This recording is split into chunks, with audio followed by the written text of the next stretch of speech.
Welcome to the online training module for emergency action plans.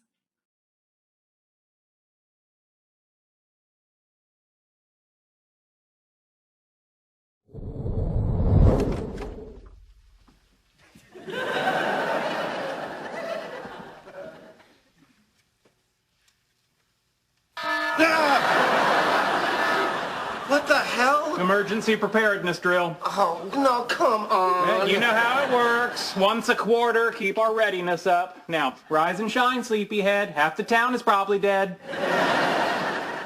I have to get a lock for my door. I think you'll like the drill tonight. I've tried to make it fun.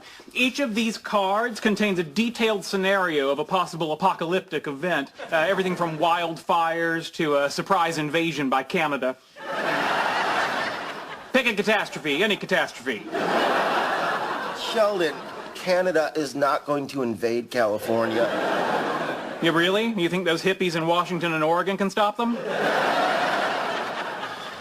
Fine. Alrighty.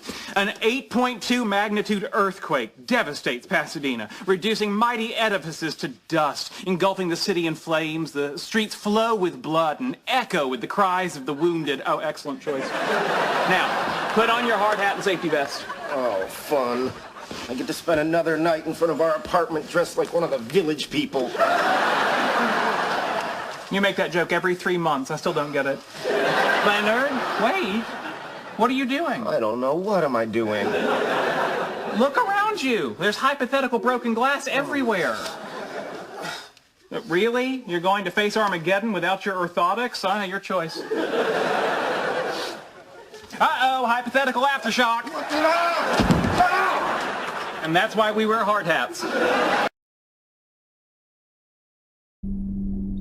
By the conclusion of this training, you should be familiar with the terminology used in the action plan, the location of safe zones, and the procedures for a variety of emergency situations. Let's review the basic terminology.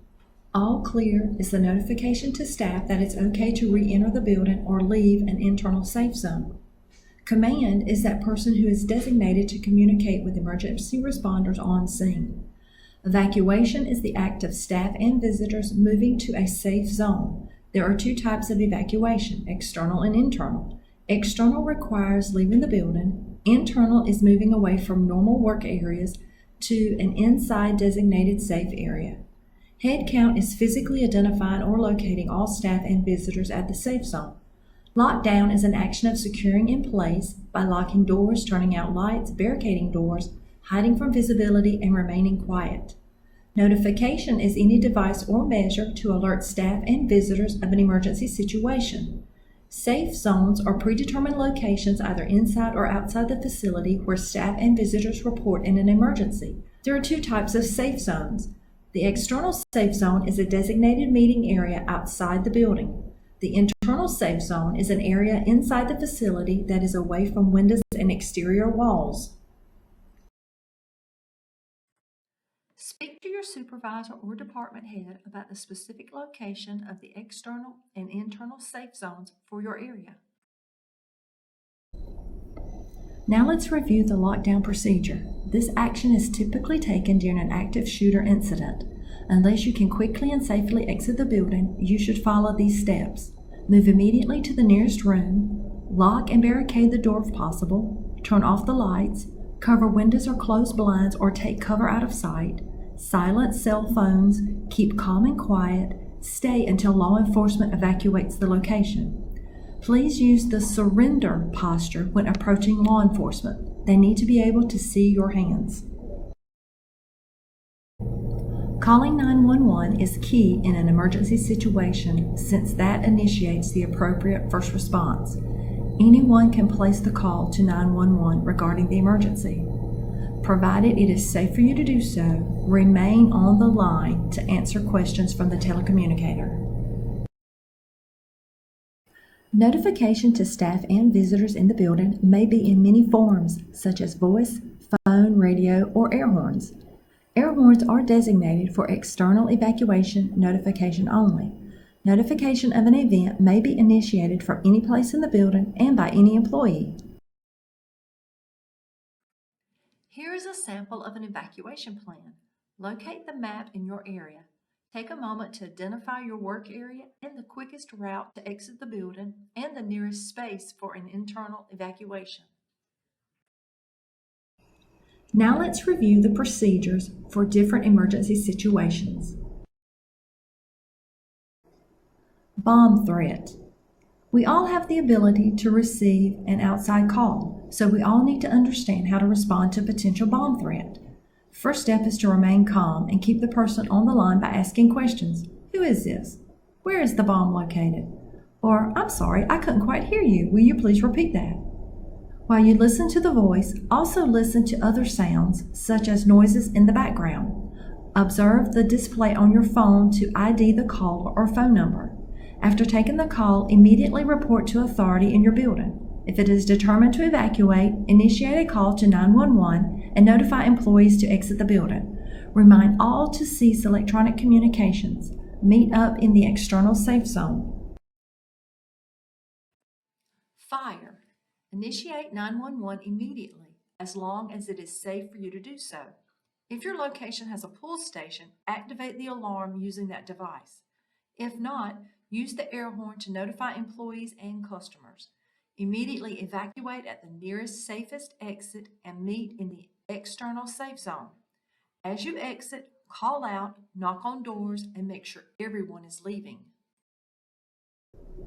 Now let's watch a video on possible responses to an active shooter situation. Please remember, if you can't safely exit the building, immediately begin lockdown procedures.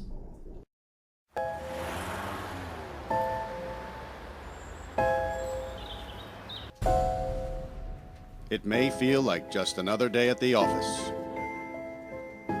but occasionally, life feels more like an action movie than reality. The authorities are working hard to protect you and to protect our public spaces.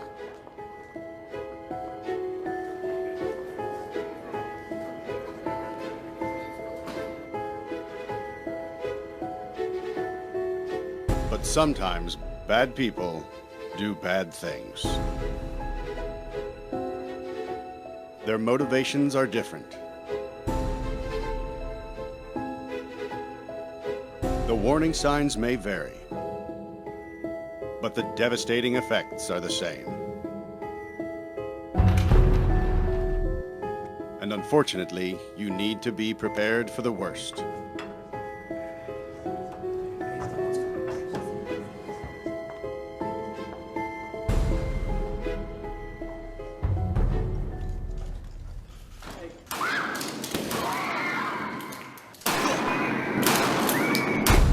If you were ever to find yourself in the middle of an active shooter event, your survival may depend on whether or not you have a plan. The plan doesn't have to be complicated. There are 3 things you could do that make a difference. Run, hide, fight. First and foremost, if you can get out, do. Always try and escape or evacuate, even when others insist on staying. Encourage others to leave with you, but don't let them slow you down with indecision. Remember what's important, you, not your stuff. Leave your belongings behind and try to find a way to get out safely. Trying to get yourself out of harm's way needs to be your #1 priority.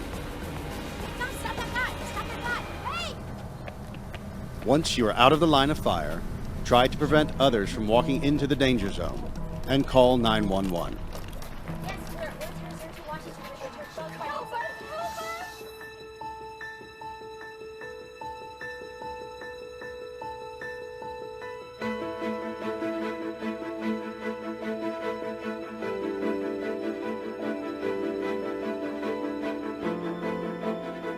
If you can't get out safely, you need to find a place to hide.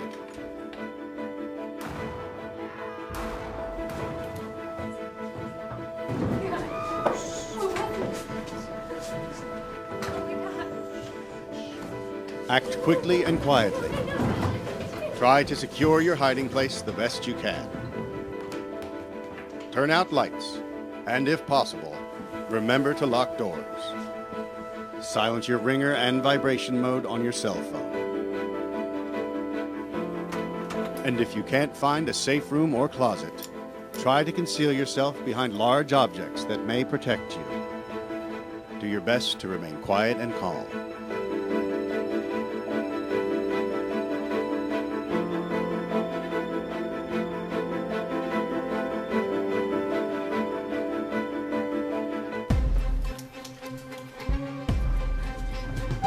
As a last resort, if your life is at risk, whether you are alone or working together as a group, fight.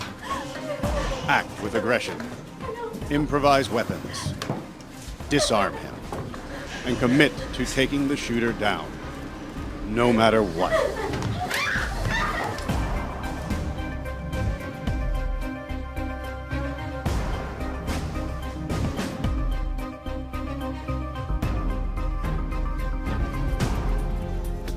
Try to be aware of your environment. Always have an exit plan. Know that in an incident like this, victims are generally chosen randomly. The event is unpredictable and may evolve quickly. The first responders on the scene are not there to evacuate or tend to the injured. They are well trained and are there to stop the shooter.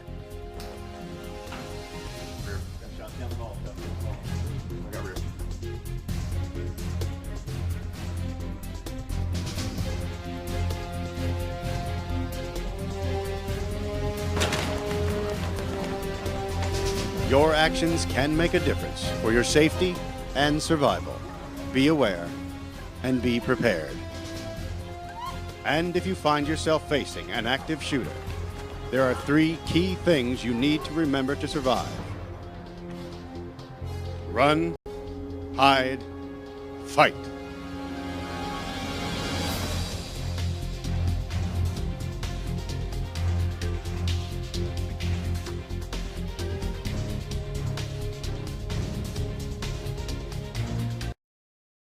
In the event of tornadoes and severe weather, we all are usually receiving information on the radio or our phones. If the situation occurs where we may possibly have a tornado, all employees are encouraged to move to the internal safe zone immediately. Close doors on the way, sweep the area to ensure other employees and customers are moving to safe areas. If the event occurs before we can evacuate, seek immediate shelter under desks or tables. Remain in these areas until command lets everyone know it's safe to come out.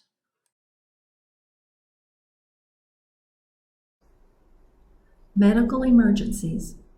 In a medical emergency, remain calm and take quick action. Initiate the 911 call and stay on the line to answer questions. If others are nearby, call on them to help. Have someone monitor the person's condition so if it changes, you can notify the telecommunicator. Have someone stationed outside to motion to EMS and direct them to the person. Ask people to stay back and keep the area around the individual clear. In an emergency, it's very important to keep track of employees and customers. In an evacuation, regardless of the exit you take, always go to the designated external safe zone. For internal safe zones, stay in place until everyone is accounted. With many employees in and out of the building throughout the day, it's important that someone knows you are out. Establish a buddy system with another employee so someone knows you are out of the building and not left behind. We have to report to emergency responders if people are still in the building. Thanks for your participation in our Emergency Action Plan training. If you have any questions, please contact your supervisor or risk management. Make a safe day.